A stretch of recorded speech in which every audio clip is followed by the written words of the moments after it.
ಟ್ರಂಪ್ಗಿಂತಲೂ ತಾನು ಒಂದು ಹೆಜ್ಜೆ ಮುಂದಿದ್ದೇನೆ ಎಂಬುದನ್ನು ಇರಾನ್ ಮತ್ತೊಮ್ಮೆ ಸಾಬೀತುಪಡಿಸಿದೆ. 5 ದಿನಗಳ ಕಾಲ ಯುದ್ಧ ಸ್ಥಗಿತಗೊಳಿಸಿದ್ದೇನೆ ಎಂದು ಟ್ರಂಪ್ ಹೇಳಿರುವುದನ್ನು ಇರಾನ್ ಅತ್ಯಂತ ಭಿನ್ನವಾಗಿ ಅರ್ಥೈಸಿಕೊಂಡಿದೆ. ಇರಾನಿನ ನಾಯಕರ ಜೊತೆ ಫಲಪ್ರದ ಮಾತುಕತೆ ನಡೆಯುತ್ತಿರುವ ಹಿನ್ನೆಲೆಯಲ್ಲಿ ಈ ಯುದ್ಧ ಸ್ಥಗಿತ ಘೋಷಿಸುತ್ತಿದ್ದೇನೆ ಎಂದು ಟ್ರಂಪ್ ಹೇಳಿದ್ದರು. ಆದರೆ ಇರಾನ್ ಇದಕ್ಕೆ ತಕ್ಷಣ ಪ್ರತಿಕ್ರಿಯೆ ನೀಡಿದೆ. ಟ್ರಂಪ್ ಜೊತೆ ಇರಾನ್ ಯಾವುದೇ ಮಾತುಕತೆಯನ್ನು ನಡೆಸುತ್ತಿಲ್ಲ, ಅವರು ಹೇಳ್ತಾ ಇರುವುದು ಸುಳ್ಳು. ತೈಲ ಬೆಲೆಯಲ್ಲಿ ಏರಿಕೆ ಆಗಿರುವುದನ್ನು ಇಳಿಸಲು ಮತ್ತು ತನ್ನ ಮಿಲಿಟರಿ ನಡೆಗಳಿಗೆ ಸಮಯವನ್ನು ಕಂಡುಕೊಳ್ಳುವುದಕ್ಕಾಗಿ ಅವರು ಈ ಯುದ್ಧ ಸ್ಥಗಿತದ ಘೋಷಣೆ ಮಾಡಿದ್ದಾರೆ ಎಂದು ಇರಾನ್ ಕರಾರುವಕ್ಕಾಗಿ ಹೇಳಿದೆ. ಈ ಮೂಲಕ ಟ್ರಂಪ್ ಅವರ ಬಲೆಗೆ ನಾವು ಬೀಳಲ್ಲ ಮತ್ತು ಅವರ ಯುದ್ಧ ತಂತ್ರವನ್ನು ನಾವು ಅದಕ್ಕಿಂತ ಮೊದಲೇ ಚೆನ್ನಾಗಿ ಅರಿತುಕೊಳ್ಳುತ್ತಿದ್ದೇವೆ ಎಂಬ ತಿರುಗೇಟನ್ನು ಇರಾನ್ ನೀಡಿದೆ. We'll at some point very soon meet. We're doing a 5-day period. We'll see how that goes. And if it goes well, we're going to end up with settling this. Otherwise, we'll just keep bombing our little hearts out.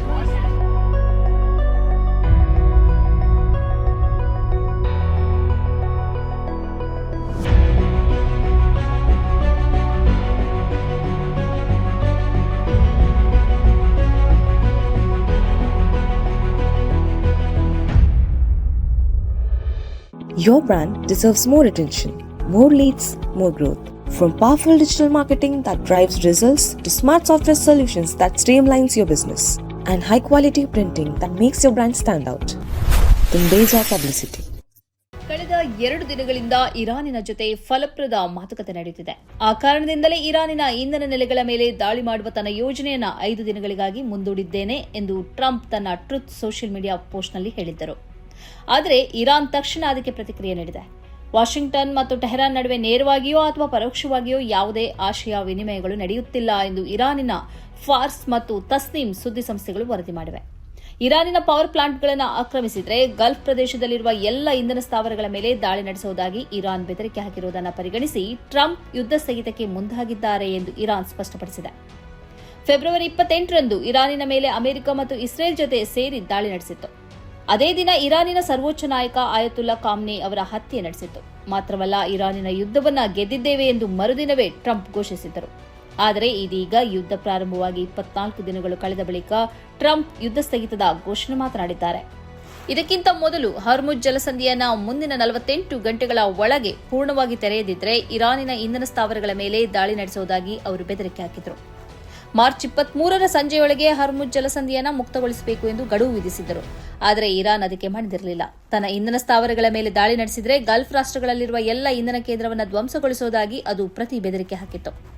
ಇದರ ಬಳಿಕ Trump ತನ್ನ ಮಾತನ್ನು ಬದಲಿಸಿದ್ದಾರೆ, ಯುದ್ಧ ಸ್ಥಗಿತದ ಘೋಷಣೆ ಮಾಡಿದ್ದಾರೆ. ಆದರೆ Trump ಅವರ ಈ ಘೋಷಣೆ ತೈಲ ಬೆಲೆಯಲ್ಲಿ ಭಾರೀ ಪ್ರಮಾಣದ ಇಳಿಕೆಗೆ ಕಾರಣವಾಗಿದೆ. ಜಾಗತಿಕ ತೈಲ ಮಾರುಕಟ್ಟೆಯಲ್ಲಿ 13% ಬೆಲೆ ಇಳಿಕೆಯಾಗಿದೆ. ಬ್ರೆಂಟ್ ಕ್ರೂಡ್ ಬೆಲೆ ಬ್ಯಾರೆಲ್ಗೆ $100ಗಿಂತಲೂ ಕೆಳಗೆ ಇಳಿದಿದೆ. ಅಮೆರಿಕದ ಷೇರು ಮಾರುಕಟ್ಟೆಯಲ್ಲಿಯೂ ಚೇತರಿಕೆ ಉಂಟಾಗಿದೆ. ಈ ಯುದ್ಧವನ್ನು ಪ್ರಾರಂಭಿಸಿದ್ದು ನಾವಲ್ಲ, ನಮ್ಮ ನೆರೆಯ ರಾಷ್ಟ್ರಗಳು ಶಾಂತಿಯ ಪ್ರಸ್ತಾಪಗಳೊಂದಿಗೆ ಮುಂದೆ ಬರುತ್ತವೆ. ಆದರೆ ಈ ಎಲ್ಲ ಪ್ರಸ್ತಾಪಗಳನ್ನು ನಮ್ಮ ಮುಂದಿಡಬೇಕಾದುದಲ್ಲ, ಅಮೆರಿಕದ ಮುಂದಿಡಬೇಕಾಗಿದೆ. ಯಾಕೆಂದರೆ ಯುದ್ಧ ಪ್ರಾರಂಭಿಸಿದ್ದು ಅವರು ಎಂದು ಇರಾನಿನ ವಿದೇಶಾಂಗ ಸಚಿವಾಲಯ ಸ್ಪಷ್ಟಪಡಿಸಿದೆ. ಮಾತ್ರವಲ್ಲ, ಹರ್ಮುಜ್ ಜಲಸಂಧಿಯ ಚಟುವಟಿಕೆಗಳು ಯುದ್ಧಕ್ಕಿಂತ ಮೊದಲಿನ ಸ್ಥಿತಿಗೆ ತಕ್ಷಣ ಮರಳದು ಎಂದು ಕೂಡ ಅವರು ಎಚ್ಚರಿಕೆ ನೀಡಿದ್ದಾರೆ. ಈ ಎಲ್ಲವನ್ನು ನೋಡಿದರೆ ಟ್ರಂಪ್ಗೆ ಮುಖಭಂಗವಾಗಿರುವುದು ಸ್ಪಷ್ಟವಾಗುತ್ತಿದೆ. ಭಾರತ ಮತ್ತು ಪಾಕಿಸ್ತಾನದ ನಡುವಿನ ಘರ್ಷಣೆಯನ್ನು ನಿಲ್ಲಿಸಿದ್ದಾಗಿ ಹೇಳಿಕೊಂಡು ತಿರುಗಿದಷ್ಟು ಸುಲಭದಲ್ಲಿ ಇರಾನಿನ ಬಗ್ಗೆ ಹೇಳಲು ಸಾಧ್ಯವಿಲ್ಲ ಅನ್ನೋದು ಟ್ರಂಪ್ಗೆ ಗೊತ್ತಾಗಿದೆ. ಭಾರತದ ಪ್ರಧಾನಿ ಟ್ರಂಪ್ ಅವರ ಹೇಳಿಕೆಗೆ ಪ್ರತಿಕ್ರಿಯೆ ನೀಡಿರಲಿಲ್ಲ. ಆದರೆ ಇರಾನ್ ಹಾಗಲ್ಲ, ಅದು ತಕ್ಷಣ ಪ್ರತಿಕ್ರಿಯಿಸುತ್ತಿದೆ. ಟ್ರಂಪ್ ಅವರ ಸುಳ್ಳನ್ನು ಪದೇ ಪದೇ ಬಹಿರಂಗಕ್ಕೆ ತರುವ ಮೂಲಕ ಅವರಿಗೆ ಮತ್ತೆ ಮತ್ತೆ ಮುಖಭಂಗವನ್ನು ಉಂಟು ಮಾಡಿದೆ. ಈ ಕಾರ್ಯಕ್ರಮದ ಪ್ರಾಯೋಜಕರು Gadiyar group of companies, specialized in piling and shoring, engineering consultancy, firefighting, steel structures, real estate. Office, SIT Tower, Silicon Oasis, Dubai, UAE. ಸ್ನೇಹಿತರೆ, ನಿಮ್ಮ ಅದ್ಭುತ ಬೆಂಬಲದಿಂದ ಸನ್ಮಾರ್ಗ ನ್ಯೂಸ್ ಚಾನೆಲ್ ಈಗ 2 ಲಕ್ಷ ಸಬ್ಸ್ಕ್ರೈಬರ್ಗಳನ್ನು ದಾಟಿದೆ. ಇದು ನಮ್ಮ ಯಶಸ್ಸಲ್ಲ, ಇದು ನಿಮ್ಮ ಯಶಸ್ಸು. ನಮ್ಮ ಮುಂದಿನ ಗುರಿ 4 ಲಕ್ಷ. ಇದು ಕಷ್ಟವಲ್ಲ. ನೀವು ಮಾಡಬೇಕಾದದ್ದು ಸಿಂಪಲ್. ನೀವು ಸನ್ಮಾರ್ಗ ನ್ಯೂಸ್ ಚಾನೆಲ್ ವಿಡಿಯೋವನ್ನ ನಿಮ್ಮ ಸ್ನೇಹಿತರಿಗೆ, ಕುಟುಂಬದವರೊಂದಿಗೆ ಹಂಚಿಕೊಳ್ಳಿ ಮತ್ತು ಅವರಲ್ಲೂ ಸಬ್ಸ್ಕ್ರೈಬ್ ಮಾಡಲು ಹೇಳಿ. ನೀವು ಶಕ್ತಿಯನ್ನು ಕೊಡಿ, ನಾವು ನಿಖರ ಸುದ್ದಿ ಕೊಡ್ತೇವೆ.